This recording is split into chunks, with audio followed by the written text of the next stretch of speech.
결혼식 전날 밤, 예리는 방 안에 조명이 한 칸씩 어두워지는 걸 바라보며 휴대폰을 쥐고 있었다. 웨딩드레스 속 레이스가 햇살처럼 반짝이던 낮의 설렘은 흔적도 없었다. 통화 기록 위에 낯선 문구가 한 줄 떠 있었다. 발신자제한 화면 한가운데 초점이 맞춰지는 순간 진동이 짧게 울리고 정적이 길게 늘어졌다. 그녀의 손끝이 먼저 떨렸다. 여보세요. 숨을 고르려던 찰나 매끈하지만 낯선 저음이 귓속을 스쳤다. 내일 결혼식장에 가지 마세요. 당신 인생이 끝납니다. 단정하게 발음을 끊는 목소리는 협박보다 통보에 가까웠다. 신호음은 두 번의 공백도 남기지 않고 뚝 잘렸다. 화면엔 아무 흔적도 남지 않았다. 통화 기록의 타임 스탬프만이 현실을 증명했다. 예리는 창문으로 다가가 커튼 틈을 벌렸다. 맞은편 빌라의 불빛이 전등보다 차갑게 깜빡였다. 오늘 낮 피팅룸에서 함께 웃던 친구들의 이름을 떠올려 보았지만 그 목소리는 어떤 얼굴과도 이어지지 않았다. 아기는 친밀한 목소리를 빌려온다. 그래서 더 무서웠다. 거실에서 어머니가 따뜻한 차를 들고 왔다. 리나, 얼굴이 상했구나. 떨리니? 그녀는 웃음의 위치를 찾지 못한 입술로 대답했다. 긴장해서 그래요. 내일이면 끝나니까. 어머니는 아늑한 말을 꺼냈다. 예식장 꽃은 내가 좋아하던 작약으로 맞췄고 입장곡은 피아노로 바꿨단다. 그런데 작약의 풍성함과 피아노의 단정함이 오늘 밤만큼은 위로가 되지 않았다. 소파 끝에 앉은 그녀의 발목이 얇게 흔들렸다. 어머니는 알아채지 못했다. 문득 예리는 손톱에 남은 미세한 펄을 보았다. 메이크업 기사는 은은하게 반짝여야 사진이 산다며 얇게 펴 발랐었다. 반짝임이 어둠에서 더 도드라지는 걸 보고 그녀는 전화를 다시 확인했다. 발신자 제한. 연락처에도 문자에도 메신저에도 아무것도 없었다. 누군가가 그녀의 하루에 구멍을 낸 뒤 사라진 것처럼. 밤이 깊자 독도에서 엘리베이터 도어가 닫히는 소리가 들렸다. 금속이 맞물리는 소리는 군더더기 없는 결심을 닮았다. 예리는 순간적으로 결혼을 미루자고 말하는 상상을 했다. 하지만 상상은 입술을 통과하지 못했다. 연기 요청이 퍼지면 약속을 믿은 사람들의 기대가 무너질 것이다. 그녀의 망설임은 타인의 실망으로 번져 돌아올 것이다. 그 생각이 더 무거웠다. 침대맡 탁자 위 반지 상자가 조용히 열려 있었다. 하얀 상자 속 은비딩은 빛의 방향을 모은 채 고요했다. 약속이란 결국 서로의 시간을 묶는 기술이다. 그 약속을 어기지 않으려면 누군가가 자신을 희생해야 한다. 그 누군가가 지금까지 늘 예린이었다는 사실이 오늘 밤만큼은 아프게 느껴졌다. 새벽 무렵 그녀는 겨우 눈을 감았다가 금세 깼다. 꿈속에서 누군가가 같은 말을 반복했다. 내일 가지 마. 누가 봐도 악몽인데 깨어서도 악몽의 구조는 유지됐다. 잔상은 대사만 남긴 채 얼굴을 지웠다. 얼굴이 없는 경고는 책임지지 않는 위협과 닮아 있었다. 아침 햇빛이 하얀 레이스를 통과해 방 안을 채웠다. 웨딩드레스는 거울 앞에서 생경한 생명체처럼 서 있었다. 그녀는 손바닥으로 레이스를 살짝 눌러봤다. 촉감은 부드러웠지만 마음은 거칠게 긁혔다. 드레스를 바라보는 동안 휴대폰 화면은 조용히 시간을 올렸다. 메시지는 오지 않았다. 오히려 그 침묵이 또 다른 합의처럼 느껴졌다. 너는 너의 자리를 지켜야 해. 그러니 아무 일도 없던 표정을 하라. 차에 오르자 친구가 장난스럽게 물었다. 브라이드, 긴장돼? 오늘 울면 속눈썹 다 떨어진다. 예리는 미소로 대답했다. 소리는 짧았고 대화는 얇았다. 차창 밖으로 스쳐가는 가로수들의 그림자가 얼굴 위로 번갈아 지났다.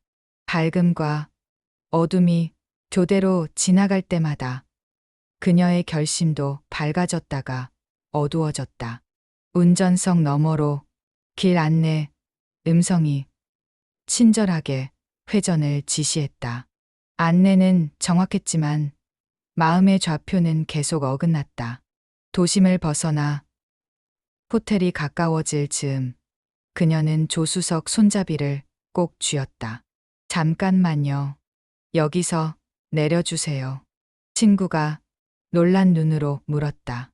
왜? 드레스 픽업은 호텔에서 금방 돌아올게. 그녀는 미소를 남기고 도로 옆 인도에 발을 디뎠다.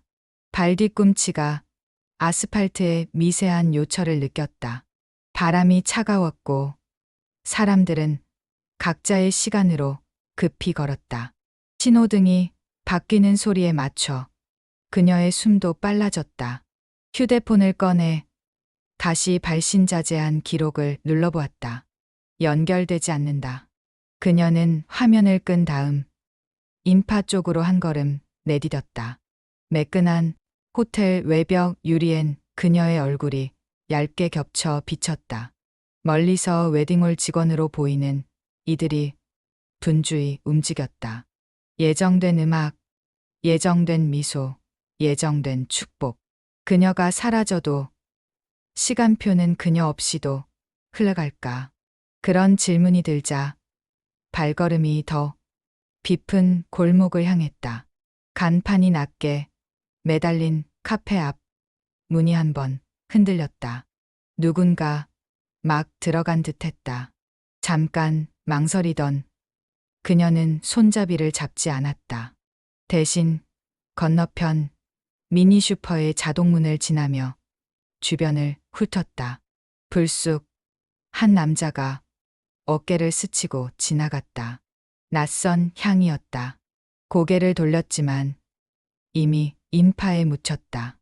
누군가의 시선이 뒤통수를 밟는 듯한 느낌이 들었다. 돌아보면 아무도 없을 것이다. 공포는 대개 증거를 남기지 않는다. 그러나 몸은 거짓말을 못한다. 손가락 끝이 얼어붙고 발목이 좁아지는 감각이 올라왔다.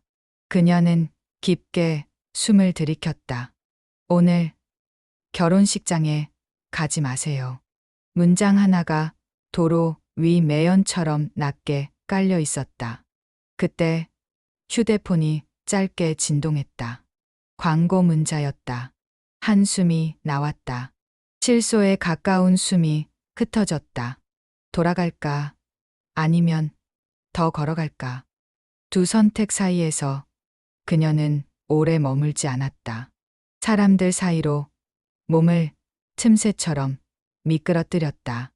여기가 안전하다고 확신할 수 없는 장소일수록 역설적으로 익명성이 안전을 만든다. 익명은 증언을 지우고 실종을 쉬워지게도 한다. 그 사실을 이성은 알았지만 감정은 도움을 구할 번호를 떠올리지 못했다. 호텔의 지붕이 골목 끝 하늘 위로 낮게 걸려 있었다. 그녀는 마지막으로 뒤를 돌아봤다. 아무도 없었다. 아니, 누구라도 있었다. 그 차이는 목격의 유무가 아니라 진술의 정확성에 달려있다. 그녀는 입술을 한 번 깨물고 그림자처럼 사라졌다. 그 순간 예정된 시간표는 그대로 진행을 택했고 예정된 신부는 예정된 자리를 떠났다. 축복의 서곡이 시작되기 직전 한 사람의 마음은 조용히 무너졌다. 그리고 아무도, 정확히는 단 한 사람도 그것이 무너지는 소리라는 사실을 듣지 못했다. 예린이 사라진 지 몇 시간이 지났다. 호텔 예식장 로비는 여전히 밝은 조명과 장식으로 가득했지만 공기 속에 보이지 않는 균열이 퍼져 있었다. 사회자는 준비된 대본을 넘기며 불안한 시선을 매니저에게 보냈다. 웨딩 플래너는 휴대폰을 쥔 채 화장실, 분장실, 로비를 계속 오가며 신부님, 어디 계세요? 라는 말만 되풀이했다. 윤도현, 신랑은 복도 끝에서 두 손을 꽉 쥐고 서 있었다. 머릿속이 공허했다. 예린이 화장을 마치고 드레스를 입으러 가던 장면이 마지막이었다. 그 이후 시간은 무음처럼 흘렀다. 그는 휴대폰을 수십 번 확인했지만 연결할 수 없는 번호라는 안내만이 반복됐다. 그때 호텔 경비 직원 한 명이 다가왔다. 혹시 신부님, 이 근처 호텔 뒤편에서 본 사람이 있습니다. 도연은 반사적으로 몸을 돌렸다. 누구요? 어디에 있어요? 직원은 조금 망설이다가 주차장 끝 의자에 앉아 있는 한 노인을 가리켰다. 낡은 모자를 쓴 노인이 담배를 끄고 있었다. 도연은 곧장 달려갔다. 저 혹시 제 신부를 보셨습니까? 하얀 코트를 입은 젊은 여자예요. 노인은 눈을 가늘게 뜨며 고개를 끄덕였다. 봤지. 호텔 옆 골목에서 누군가랑 얘기하고 있었어. 누군가요? 남자였나요? 여자였나요? 남자였어. 검은색 코트를 입고 모자를 푹 눌러쓰고 있었지. 얼굴은 못 봤어. 도연의 심장이 거세게 뛰었다. 그 남자가 뭘 했는지 기억하시나요? 예린 제 신부가 무슨 표정을 지었는지도요. 노인은 잠시 침묵했다. 표정이 웃고 있었어. 근데 그 웃음이 반가움은 아니더군. 그게 무슨 말씀이죠? 마치 오래 숨겨온 걸 들켜버린 사람처럼. 그게 내가 본 마지막이었어. 도연은 뒷골이 서늘해졌다. 오래 숨겨온 것. 그 말은 단순한 우연이 아니라 의도를 가리키고 있었다. 혹시 그들이 어디로 갔는지? 노인은 담배 케이스를 주머니에 넣으며 고개를 저었다. 모르겠네. 골목을 돌아서 사라졌어. 그리고 몇 분 뒤 사이렌 소리가 멀리서 들렸지. 도연은 그 말에서 눈을 떼지 못했다. 경찰? 아니면 앰뷸런스? 그러나 신고된 사건은 없었다. 호텔 주변 CCTV는 이미 플래너가 확인 중이었지만 골목 입구 쪽은 사각지대였다. 마치 누군가가 그 공간을 의도적으로 선택한 듯했다. 로비로 돌아오자 하객들의 웅성거림이 더욱 커졌다. 일부는 이미 돌아가기 시작했고 일부는 스마트폰으로 상황을 촬영하고 있었다. 도연의 어머니는 울음을 참으며 물었다. 도연아, 도대체 무슨 일이야? 예린이는 어디 갔어? 그는 대답하지 못했다. 모든 답이 모호했고 모호함은 의심을 낳았다. 웨딩 플래너가 다급히 다가왔다. 신랑님, 경찰에 실종 신고를 하셔야 할 것 같습니다. 저희 쪽 CCTV에는 신부님이 호텔 정문이 아닌 후문으로 나가신 장면이 있습니다. 혼자였습니까? 아니요. 뒤에서 검은 코트를 입은 남성이 따라갔습니다. 그 순간 노인의 진술이 머릿속에서 퍼즐처럼 맞춰졌다. 웃고 있었지만 반가움이 아닌 표정. 오래 숨겨온 것. 그리고 검은 코트의 남자. 도연은 휴대폰을 꺼내 예린의 가족에게 전화를 걸었다. 그러나 예린의 어머니는 목소리가 떨렸다. 예린이 오늘 아침부터 뭔가 이상했어. 화장하면서 몇 번이나 휴대폰을 받고 문자를 삭제하는 걸 봤거든. 물어보니까 그냥 스팸이라고만 했어. 도연은 숨이 막혔다. 이건 단순한 실종이 아닐 수도 있었다. 예린이 스스로 무언가를 감추고 있었고 그 감춘 것이 오늘 터져 나온 것 같았다. 그때 플래너가 다시 달려왔다. 신랑님, 목격자분이 연락처를 남기지 않고 가셨습니다. 이름도 안 밝히셨고요. 경비원도 아까 처음 봤다고 합니다. 도연의 눈동자가 커졌다.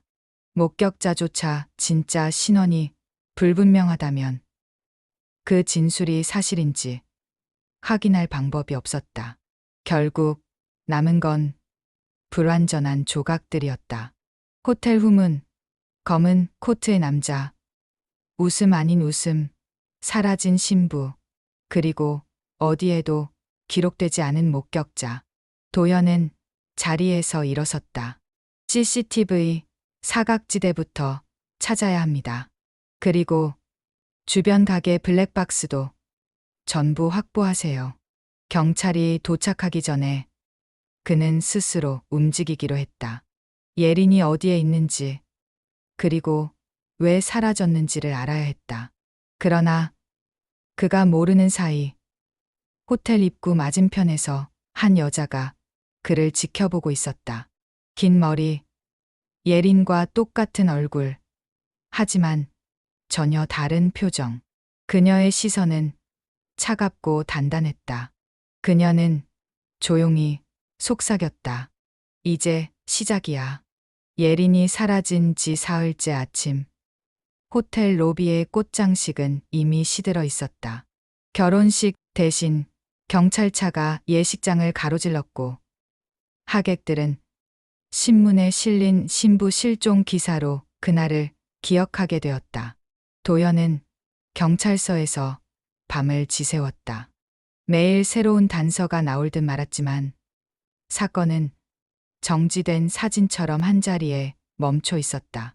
그날 오전 예린의 집 앞에 검은 리무진이 멈췄다. 문이 열리고 중년 남자가 내렸다. 그는 그룹 회장의 비서였다. 윤도현 씨, 장례 절차를 준비하셔야겠습니다. 도현은 눈을 크게 떴다. 장례요? 무슨 소립니까? 신부님의 신원과 일치하는 변사체가 발견됐습니다. 그 말은 도연의 귀에 제대로 박히지 않았다. 그는 무너지는 가슴을 붙들고 경찰이 제시한 사진을 보았다. 차가운 부검실 위, 희미하게 보이는 손목의 점과 목선. 틀림없이 예린이었다. 사흘 후 장례식장이 차려졌다. 검은 옷을 입은 조문객들이 줄을 이었다. 향냄새가 천장에 스며들었다. 도연은 무표정하게 절을 받았다.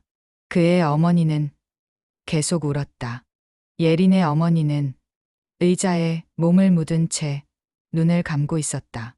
그러나 장례식장 안의 공기는 이미 변화를 예감하고 있었다. 문이 열리자 모든 시선이 한 곳으로 쏠렸다. 문 앞에 서 있는 여자는 예린이었다. 아니, 예린과 똑같은 얼굴이었다. 하지만 그녀의 걸음은 느리고 눈빛은 예린이 가진 그 어떤 표정보다 단단했다. 예린, 도연의 목소리가 흔들렸다. 여자는 고개를 저었다. 아니요. 저는 예주입니다. 사람들이 웅성거렸다. 쌍둥이인가? 언제부터? 속삭임이 장례식장을 메웠다. 예주는 향을 집어들어 재현 없이 불씨만 남긴 채 놓았다. 그녀의 손끝에는 긴 흉터가 있었다. 예린의 어머니가 자리에서 일어났다. 예주 정말 너니?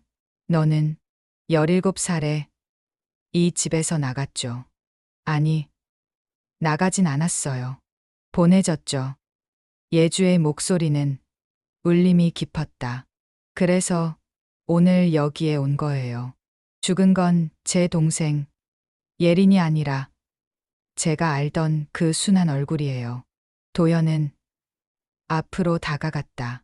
예주 씨, 그게 무슨 뜻이죠? 예린이 살아있는 겁니까? 예주는 잠시 그를 바라보다 고개를 저었다. 그건 아직 말씀드릴 수 없어요. 하지만 당신들이 아는 이야기 중 절반은 거짓입니다. 그 순간 기자 한 명이 카메라를 들이댔다. 플래시가 번쩍였고 예주의 그림자가 벽에 길게 드리워졌다. 장례식장은 조용해졌다. 예주는 영정사진 앞에 서서 예린의 미소를 똑바로 바라봤다. 우린 같은 얼굴이지만 같은 인생을 살진 않았어요.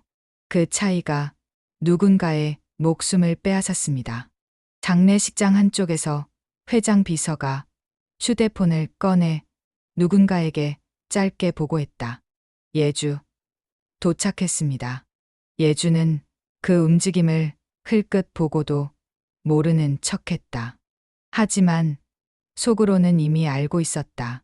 오늘 자신의 등장이 누군가의 계획을 흔들었고 그 누군가는 곧 반격할 것이라는 걸. 그날 조문객들은 2번 놀랐다. 한 번은 죽은 신부가 살아 돌아온 듯한 모습에, 또 한 번은 그녀가 남긴 한마디에. 이 장례식은 시작일 뿐입니다. 장례식이 끝난 뒤 조문객들이 빠져나가고 장례식장 안은 한층 고요해졌다. 도연은 예주를 응접실로 데려갔다. 문이 닫히자 향, 냄새 대신 눅직한 정적이 방 안을 채웠다. 도연이 먼저 입을 열었다. 아까 말씀하신 그 차이 설명해 주실 수 있습니까? 왜 예린 씨와 같은 얼굴을 하고 있는지. 예주는 차분히 앉아 다리를 모았다. 저와 예린은 일란성 쌍둥이입니다. 하지만 태어나자마자 갈라졌죠. 부모님이 한 아이만 키울 수 있는 상황이었거든요.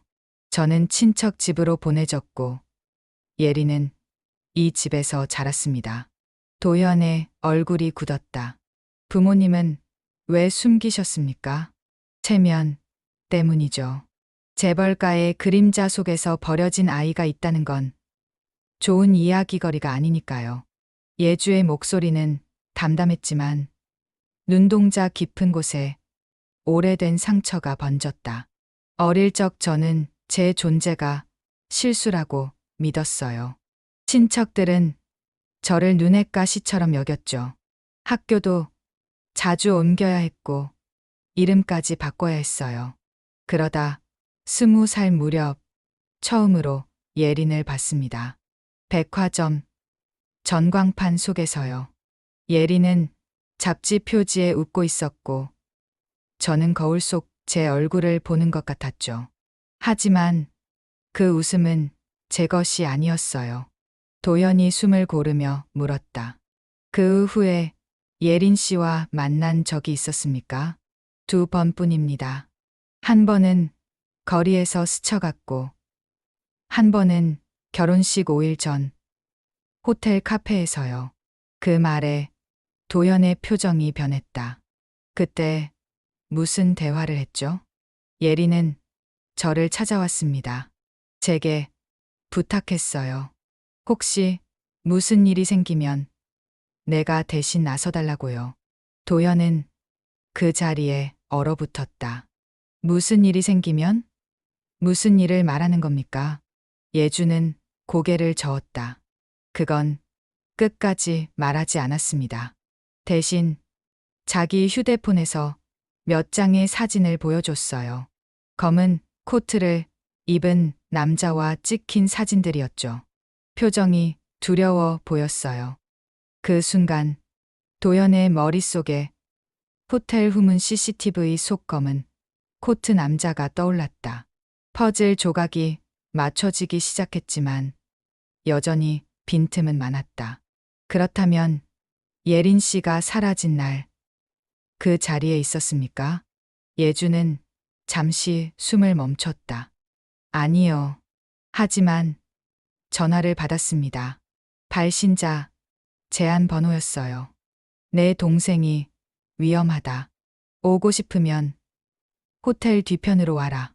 그 말뿐이었죠. 그래서 달려갔습니다. 하지만 도착했을 땐 이미 늦었어요. 그녀는 손을 꼭 쥐었다. 그곳에서 피 묻은 드레스 한 벌을 발견했습니다. 동생의 것이었죠. 저는 그 드레스를 들고 호텔을 나왔습니다. 누군가가 쫓아오는 걸 느끼면서도 도연은 숨을 삼켰다. 왜 경찰에 알리지 않았습니까? 믿지 않을 거라고 생각했어요. 그리고 그 드레스를 경찰이 아닌 다른 사람에게 보여줘야 한다고 느꼈습니다. 그 사람이 바로 그때 문이 벌컥 열렸다. 회장 비서가 서 있었다. 윤도현 씨, 회장님께서 지금 당장 예주 양을 뵙고 싶어 하십니다. 예주는 미소를 지었다. 드디어 부르시네요. 그녀는 자리에서 일어나면서 도연을 향해 말했다. 이제부터 들으실 이야기는 결혼식보다 훨씬 오래전에 시작된 겁니다. 도연은 그녀를 따라 나섰다. 복도 끝 장례식장의 불빛이 희미해지고 있었다.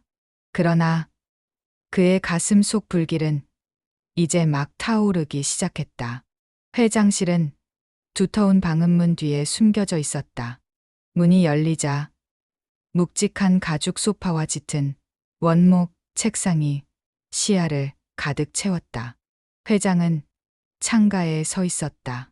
그의 뒷모습은 바깥의 회색 하늘과 겹쳐져 한 덩어리 그림자 같았다. 들어와라. 목소리는 낮고 단호했다. 예주와 도연이 자리에 앉자 회장은 천천히 돌아섰다. 그의 시선이 예주를 스쳤다. 너 예린이 아니구나. 예주는 미소를 머금었다. 처음부터 아셨군요. 결혼식 날 신부 대기실에 들어간 순간 알았다. 내 걸음걸이, 시선, 손동작 예린이와는 달랐다. 도연의 눈이 커졌다. 그럼 결혼식 날 예린이 아닌 예주 씨가 드레스를 입었다는 겁니까? 회장은 고개를 끄덕였다. 맞다. 하지만 그걸 알았다고 해서 곧바로 멈출 수는 없었다. 이미 많은 하객이 와 있었고 언론도 대기하고 있었다. 나 또한 내가 왜 그 자리에 있는지 확인이 필요했다. 예주는 차분히 말했다. 그날 아침 예린이 제게 연락했습니다. 오늘 내가 대신 결혼식장에 가줬으면 좋겠다고요. 이유를 묻자 대답은 없었지만 목소리는 떨리고 있었어요. 그리고 누군가가 옆에 있는 듯 대화가 짧게 끊겼죠. 도연은 숨이 막혔다. 그럼 예린 씨는 그 시간에 이미 어디론가 끌려갔을 가능성이 크죠. 예주는 고개를 끄덕였다. 저는 그 순간 결심했습니다. 드레스를 입고 들어가면 그 안에서 무슨 일이 벌어지고 있는지 알 수 있을 거라고요. 회장은 낮은 한숨을 내쉬었다. 하지만 너는 곧장 도망쳤지. 입장 직전 노식이라는 노인이 나타나 그 아이는 내가 키웠다며 소리를 질렀다. 그 혼란 속에서 내가 사라졌다는 보고를 받았다. 예주는 표정을 굳혔다. 그건 계획이었습니다. 누군가가 노식을 이용해 사람들의 시선을 끌고 그 틈에 저를 제거하려 했죠. 도현은 의자에서 몸을 앞으로 기울였다. 누구죠? 누가 그런 짓을? 회장의 눈빛이 차갑게 가라앉았다. 부회장이다. 상속 구도에서 널 제거해야 했고 예린을 이용해 내 신뢰를 무너뜨리려 했다. 예주는 눈을 가늘게 떴다. 그래서 신부 교체가 필요했던 거군요. 예린을 세워서 그 뒤에서 모든 걸 조종하려고. 맞다. 예린은 순순히 보였지만 뭔가를 알고 있었을 거다. 그걸 입 밖에 내는 순간 그녀는 표적이 됐다. 방 안의 공기가 무거워졌다. 도현은 회장을 바라보며 말했다. 그럼 지금 예린은 살아있을 수도 아닐 수도 있다. 회장의 대답은 잔인할 만큼 간단했다. 하지만 확실한 건 내 아내가 될 뻔한 여자가 거대한 계획 속에 있었고 내가 그 표적 안에 있었다는 거다. 예주는 자리에서 일어났다. 그렇다면 지금 우리가 해야 할 일은 하나입니다. 예린을 찾고 부회장의 계획을 깨는 것. 회장은 잠시 그녀를 바라보다가 고개를 끄덕였다. 하지만 그 전에 내가 그날 입었던 드레스, 그리고 호텔 뒤편에서 본 남자의 정체부터 밝혀야 한다. 그게 모든 실마리다. 도현은 주먹을 움켜쥐었다. 더 이상 단순한 실종 사건이 아니었다. 신부의 교체는 계획된 음모였고 그 배후엔 권력과 상속이라는 치명적인 동기가 숨어 있었다. 예주는 문을 나서며 속삭였다. 이건 아직 시작일 뿐이에요. 그리고 끝은 제가 정하겠습니다. 밤의 회의실은 차갑고 비밀스러웠다. 도심 한복판 그룹 본사 28층에 있는 이 공간은 평소에도 외부인 출입이 철저히 금지된 곳이었다. 회장은 도현과 예주를 데리고 긴 테이블에 앉았다. 테이블 위에는 여러 장의 사진과 문서가 펼쳐져 있었다. 첫 번째 사진에는 검은 코트를 입은 남자가 호텔 후문 근처를 걷고 있었다. 그의 얼굴은 모자와 마스크로 가려져 있었지만 체형과 걸음걸이는 분명 훈련된 듯 매끄러웠다. 회장은 손가락으로 그 사진을 눌렀다. 이 남자, 부회장의 사설 경호원 중 한 명이다. 이름은 최강호, 전직 특수부대 출신이지. 도현이 이를 악물었다. 결혼식 당일 예린을 따라간 남자, 그가 최강호였다는 겁니까? 맞다. 그리고 그가 움직이려면 부회장의 직접 명령이 있어야 한다. 두 번째 자료는 이메일 출력본이었다. 제목은 계약 조건. 발신인은 부회장 측 비서, 수신인은 해외 법인 대표였다. 내용은 간단했다. 상속권 무효화와 지분 이전 완료 시 3천만 달러 송금 보장. 예주는 그 문장을 읽으며 차가운 미소를 지었다. 예린을 제거하고 도현 씨와의 결혼을 무산시키면 부회장에게 상속권이 넘어가는 구조였군요. 회장은 고개를 끄덕였다. 이건 단순한 가족 문제가 아니다. 주식, 해외 자산, 정치적 후원까지 얽혀 있다. 부회장은 내 아버지인 나를 완전히 몰아내고 그룹을 장악하려 한다. 예주는 손목의 흉터를 무의식적으로 쓰다듬었다. 그래서 예린이 사라진 거죠. 그 계획을 눈치챘기 때문에. 도현은 의자에서 몸을 일으켰다. 그럼 지금 예린이 어디 있는지 혹은 말을 끝맺지 못했다. 목소리에 섞인 두려움이 방 안에 퍼졌다. 회장은 문서 한 장을 꺼내 탁자 위에 올렸다. 그것은 항공권 사본이었다. 결혼식 전날 최강호 명의로 예약된 비행기표. 목적지는 동남아의 한 작은 섬이었다. 부회장이 예린을 이송하려 했을 가능성이 크다. 하지만 비행 기록엔 탑승 취소로 되어 있다. 그 이유가 뭔지부터 밝혀야 한다. 예주는 눈을 가늘게 뜨며 말했다. 아마도 예린이 도망쳤을 겁니다. 그래서 사흘 후 장례식장에서 제가 나타난 거죠. 그건 부회장에게 계획이 완전히 틀어졌다는 신호였을 겁니다. 도연은 예주를 똑바로 보았다. 그렇다면 우리 쪽에서 먼저 움직여야 합니다. CCTV, 통신 기록, 그리고 최강호의 동선까지 전부 확보해야 해요. 회장은 무겁게 고개를 끄덕였다.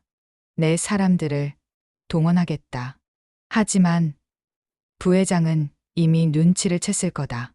너희 둘이 함께 움직이는 순간 표적이 될 수 있다. 예주는 미소를 지었다. 표적이 되는 것도 나쁘지 않아요. 오히려 그쪽이 먼저 다가오게 만들 수 있죠. 도연은 놀란 눈으로 그녀를 봤다. 그게 무슨 뜻입니까? 미끼가 되는 겁니다. 제가 예린인 척 움직이면 부회장은 반드시 반응할 겁니다. 그 순간 모든 걸 기록하죠. 회장은 잠시 침묵했다가 말했다. 위험하다. 하지만 방법이 없진 않군. 부회장의 약점을 잡으려면 그를 직접 끌어내야 한다. 방 안의 조명이 더욱 어두워졌다. 문 너머로 야경이 번쩍였지만 세 사람의 표정은 결의로 굳어 있었다. 이제 단순한 실종 사건은 끝났다. 이건 전면전이었다. 결혼식장에서 세 사람은 서로 다른 방향으로 움직였다. 회장은 뒤편 VIP 라운지에서, 도연은 하객 사이에서, 예주는 신부 대기실에서. 그러나 모두의 시선은 한 사람, 예주에게로 향해 있었다. 오늘은 예린의 이름으로 무대에 서지만 이 순간이 끝나면 모든 가면을 벗을 생각이었다. 하객석은 기대와 혼란이 뒤섞인 웅성거림으로 가득했다. 예주가 드레스를 입고 걸어 나오자 속삭임이 더욱 커졌다. 그녀의 표정은 차갑게 고요했지만 심장은 무겁게 뛰고 있었다. 사회자가 목소리를 높였다. 이제 신부가 하객 여러분께 인사를 전하겠습니다. 예주는 마이크를 잡았다. 안녕하세요. 저는 예린이 아닙니다. 순간 장내가 얼어붙었다.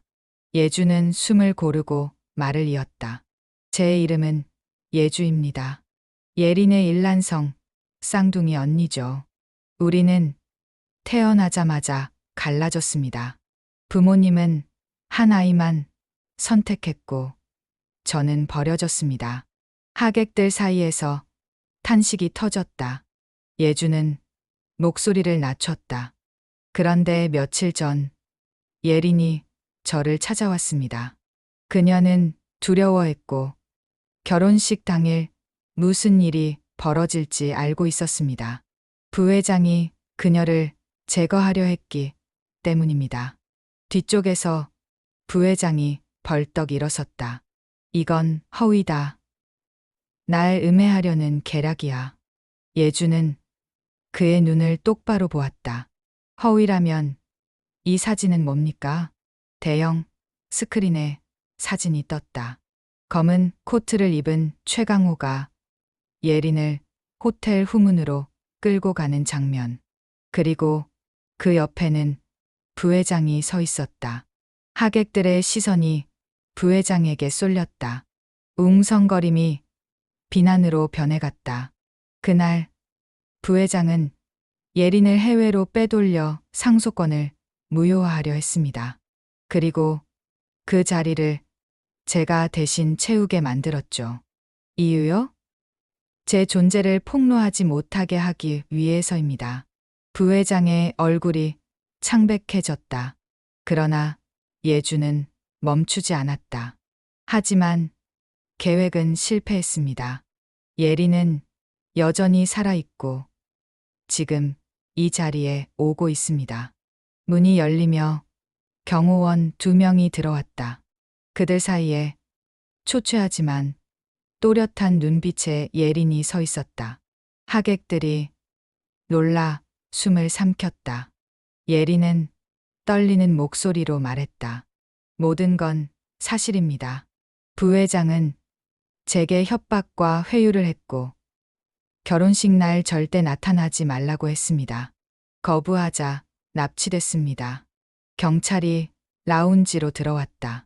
부회장은 마지막까지 버티려 했지만 회장의 명령과 증거 앞에서 손목의 수갑이 채워졌다. 하객들은 숨죽인 채 그 광경을 지켜봤다. 예주는 마이크를 내려놓으며 속삭였다. 이제 끝났어요, 예린. 예린은 눈물을 글썽이며 답했다.